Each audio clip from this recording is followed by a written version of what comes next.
रामपुर नाम के गांव में दो जुड़वा भाई रहा करते थे। एक का नाम था चुन्नू और दूसरे का नाम था मुन्नू। दोनों देखने में एक जैसे थे। एकदम जुड़वा कोई देखकर इनको पहचान भी नहीं सकता था कि चुन्नू कौन है, मुन्नू कौन है। दोनों साथ में ही बड़े हुए और दोनों साथ में ही खेला करते थे। चुन्नू और मुन्ना दोनों को एक ही लड़की से प्यार हो गया। उन दोनों को उनके ही गांव की लड़की बबीता से प्यार हो जाता है और वह दोनों इस लड़के से शादी करना चाहते थे। इसलिए दोनों में ज्यादातर बनती नहीं थी और दोनों आपस में लड़ते रहते थे। एक दिन की बात है, दोनों भाई घर पर रहे होते हैं और दोनों भाइयों में अनबन हो जाती है, जिससे दोनों लड़ाई के माहौल में आ जाते हैं। मेरे साथ ऐसा क्यों किया? मैं उस लड़की से प्यार करता हूँ। छोड़ो, छोड़ दो, वरना तुम्हारे लिए अच्छा नहीं होगा। मैं उससे डरता नहीं। मैं तुमसे डरता नहीं। तुम मुझे कुछ भी कर लो, मैं तुमसे डरता नहीं, डरने वाला नहीं हूँ। तभी दोनों भाई में हाथापाई हो जाती है और दोनों भाई आपस में ही लड़ने लगते हैं।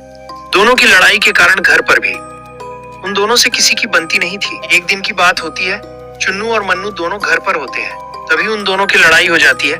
तभी उनके दोस्त का कॉल आता है, जो कि उनको बताता है कि बबीता की शादी होने वाली होती है। यार, उस लड़की ने हमारे साथ धोखा किया है। आज रात वो सड़क पे जाएंगे दोनों, तभी वहाँ पर जाके हम उसे मार डालेंगे और वहीं पर इसके खून कर देंगे, दोनों का दोनों। दोनों भाई मिलकर बबीता और उसके पति को करने का प्लान बनाते हैं और रात को उन दोनों को मार डालने के बारे में प्लान करते हैं। बबीता की शादी हो जाती है।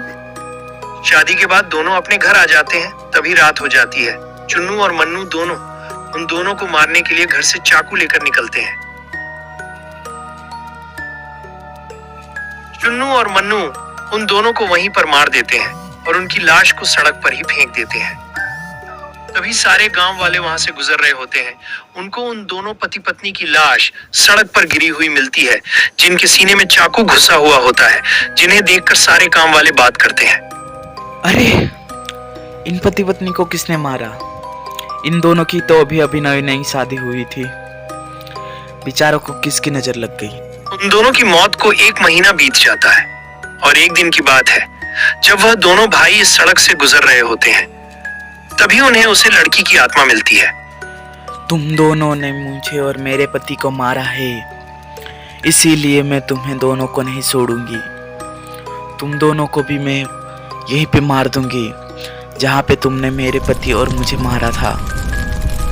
इतना कहते ही वह चुड़ैल उन दोनों भाई चुन्नू और मुन्नू को आपकी लपटों में जला देती है और उनकी जलने की आवाज सुनकर खुश होती है। थोड़ी देर बाद वह खुद भी जलने लगती है और उसकी आत्मा को शांति मिल जाती है।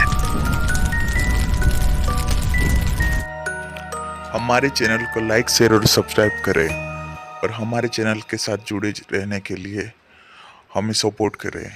धन्यवाद।